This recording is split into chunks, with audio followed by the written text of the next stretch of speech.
Korang setuju tak sahur sangat penting bagi kita sepanjang hari rasa selesa dan bertenaga? Kalau korang setuju, tengok video ini sampai habis. Sebab Utami nak share dengan korang satu resepi smoothie yang sangat sedap lagi sesuai untuk jadikan korang punya makanan sahur. Dan ini makanan semua sihat tanpa gula. Jom kita start. First, saya akan letak 4 sudu organic pure black soy ini. Tambah lagi 2 sudu flaxseed ini. Akan tambah air lebih kurang 250 ml. Air biasa, air sejuk, air suhu bilik ataupun air suam. Boleh, tak perlu air panas. Larutkan dahulu sebab saya punya shaker bukan hebat sangat. Kalau korang ada shaker yang hebat, korang masukkan ni semua, blend sekali pun boleh.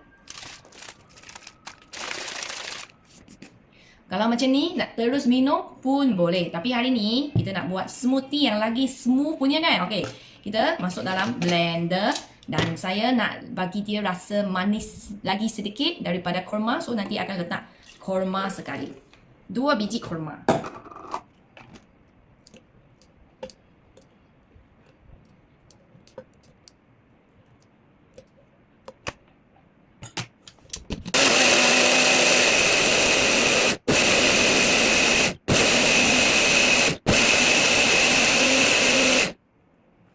Takut.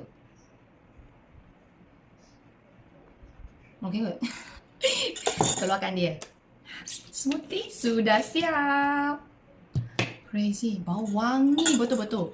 So, kita tengok.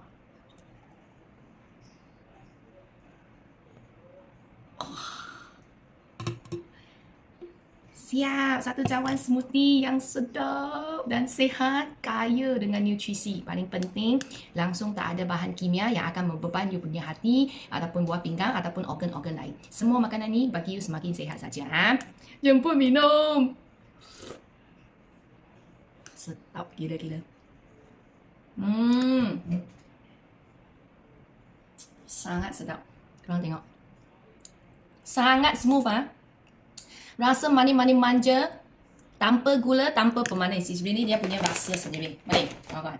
Siapa tak pernah cuba, cepat grab dekat bakul kuning. Try package ini. Ambil 1 bulan punya masa bagi badan kita melalui minuman yang sihat ni. Kasih korang semakin baik, semakin sihat. So, korang yang ada masalah-masalah kesihatan, boleh cuba amalkan ni. Dia dapat membantu kita sebabkan dia punya khasiat kat dalam. Sedap gila-gila.